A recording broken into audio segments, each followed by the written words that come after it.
गोंदिया शहर की विभिन्न समस्याओं को लेकर गोंदिया नगर परिषद के मुख्य अधिकारी के सभा कक्ष में उद्धव बालासाहेब ठाकरे के गुट की ओर से विरोध प्रदर्शन किया गया, जिसके 2 घंटे के बाद मुख्य अधिकारी सभा कक्ष में आए और गोंदिया शहर की समस्याओं का समाधान करने का आश्वासन दिया। पिछले 3 वर्षों से गोंदिया नगर परिषद का चुनाव नहीं होने के कारण प्रशासनिक नियमावली के कारण शहर में कई जगहों पर गंदगी का साम्राज्य फैल गया है। वहीं दूसरी ओर समय पर कचरा नहीं उठने से दुर्गंध फैलने से डेंगू और मलेरिया जैसी बीमारियां बढ़ रही है। गोंदिया शहर के जयस्तंभ चौक पर बस स्टेशन है और उस स्थान पर कोई सार्वजनिक शौचालय नहीं है, इसलिए बस स्टेशन पर खड़ी महिलाओं और स्कूली छात्राओं को काफी परेशानियों का सामना करना पड़ रहा है। इस संबंध में गोंदिया शहर के सामाजिक संगठनों ने कई बार नगर परिषद को ज्ञापन सौंपा, लेकिन फिर भी कुछ नहीं किया गया। इसी के मद्देनजर मंगलवार को उबाठा गुट की ओर से नगर परिषद में विरोध प्रदर्शन किया गया था, जिसके बाद मुख्य अधिकारी द्वारा अस्थायी आधार पर बस स्टेशन में शौचालय की सुविधा शुरू करने का वादा करने के बाद विरोध प्रदर्शन वापस ले लिया गया। शिवसेना के आंदोलन को ध्यान में रखते हुए शिव सैनिकों ने चेतावनी दी है कि अगर गोंदिया शहर की समस्याओं का समाधान नहीं किया गया तो वे और भी उग्र आंदोलन करेंगे। मागील काही दिवसापासून आम्ही सीओ साहेबांना कॉन्टॅक्ट करण्याची कोशिश करत आहोत, पण सीओ साहेब आउट ऑफ रीच आहेत, कुठे आहेत माहीत नाही। आमच्या शिवसेना उभाटाच्या द्वारे आम्ही विविध मागण्या यांच्याकडनं केलेल्या आहेत। नगर परिषदचे अनेक समस्या यांच्याकडे मांडलेल्या आहेत, पण एकाही समस्यावर यांनी निराकरण केलेलं नाही आहे। आताच 2-3 दिवसा अगोदर पेपर कटिंगला आलं होतं की 70 ते 80 MB जे वर्क म्हणजे नगर परिषदमध्ये काम झालेले आहे 70 ते 80 असे MB रेकॉर्ड गायब आहेत।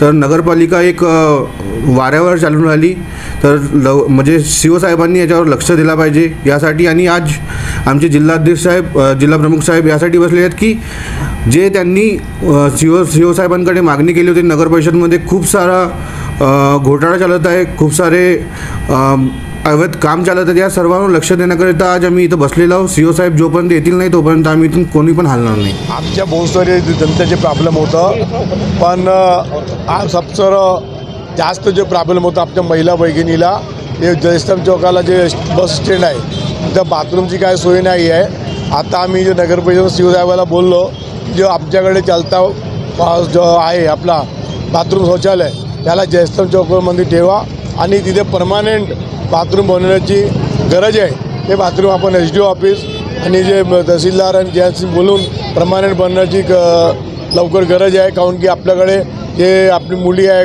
ग्रामीणची असो शहरीची असो ते म्हातार आहे ते बाथरूम करण्याची सोय नाही आहे। त्यासाठी काल सकाळी शिवसाहेबांनी आता आम्हाला सांगितलं की सकाळी ते चलता शौचालय आहे त्याला आम्ही तिथं ठेवणार। आज आपण पाहायचं जयस्तंभ चौकाला किती महिला भगिनी उभ्या आहे, ते महिला भगिनीसाठी ते ग्रामीणमधून शहरातमध्ये शिक्षण करण्यासाठी जे आमची ताई येत आहेत त्या ताई लोकांसाठी बाथरूमची सोय शिवसेना आणि युवासेना महिला सेना सगळ्यांना मिळून आज शिवसाहेबाकडे सकाळी 10 वाजतापासून आतापर्यंत आम्ही बसलो होतो। आमचे भरपूर मागण्या होते की शहरासाठी काय स्वच्छता सर्व जो आहे त्यासाठी त्यापैकी आमची जे शौचालयासाठी जे जयस्तंभ चौकची एक प्रमुख मागणी होती, त्या मागणी आम्हाला पूर्ण केली, पण परमानेंट मागणी झाली पाहिजे आमची तेही मागणी आहे। मी सर्वात पहिले तर दिलगिरी व्यक्त करतो की सिनियर सिटीजन आणि काही माताजीच्या वयाच्या महिला इथे आल्या होत्या आणि त्यांना माझ्यामुळे इथं थांबावं लागलं। मला एक जॉईंट कमिशनरचा तिकडचा चार्ज असल्यामुळे 4 वाजता मी त्यांना कळवलं होतं की मी 4 वाजता माझ्या दालनात येऊन जाईल। मला 4:15 वाजता मी माझ्या दालनात आलो, पण मला कळालं की 12 ते 4पर्यंत त्या इथे थांबलेल्या होत्या। मी आल्यानंतर त्यांची विचारपूस करून चहा पाण्याची इथे सोय नगरपालिकेमार्फत तातडीनं केलेली आहे।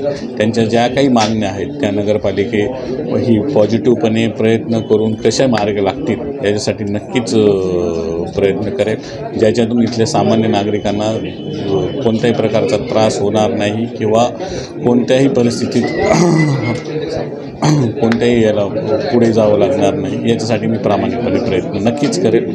त्यांच्या काही मागण्या आहेत, शौचालय हे ते जे आहे तो मोबाईल टॉयलेट इथे आपण जयस्तंभ महिलांना तिथे लावण्यात यावे तर आपण ते सांगून दिलेले आहेत। जे कंटेम्प्ट ऑफ कोर्ट झालेले विषय असतील ते कामे थांबवण्यात यावी आणि त्याच्यासोबतच जे मस्जिदजवळील खोजा मस्जिदजवळील काही दुकानदार आहेत जे 25 वर्षापासून तिथे व्यापारी ते करतात ज्यांचं अतिक्रमण आहे ते सध्या काढण्यात येऊ नये, त्याच्यावर योग्य तेच डिसिजन नगरपालिकेमार्फत घेण्यात येईल. कोणासोबतही नाही जायती किंवा असं कोणत्याही प्रकारचे अशी नगरपालिका पाऊल उचलण्याच्या आधी एक समन्वय मिटिंग घेऊनच ह्या बाबतीमध्ये तोडगा काढूनच मस्जिद कमिटी आणि तिथली नागरिक यांच्यामध्ये एक समन्वय कसा साधेल याचा एक प्रयत्न नक्की करेल. आता आजच अप्पर तहसीलदार साहेब यांच्यासोबत आमची एक मिटिंग झाली होती. त्याच्यामध्ये अप्पर तहसीलदार साहेब, आम्ही आणि पोलीस विभाग या सर्वांची एक जॉईंटली हे करूनच जॉईंटली एक टीम बनवूनच शहरामध्ये जे काही सगळे अतिक्रमण आहे ते आहेत ते सर्व निष्कासित करण्यात येतात. याच्यामध्ये पोलीस विभाग झाला, तहसील विभाग झालं, नगरपालिका विभाग झाला, या सर्वांमार्फत अतिक्रमणाचा मोकळा श्वास नागरिकांना कसा मिळेल याच्यासाठी प्रयत्न. कधीपर्यंत एक आता 10 दिवसामध्ये मोहीम चालू करण्याचा विचार चालू आहे.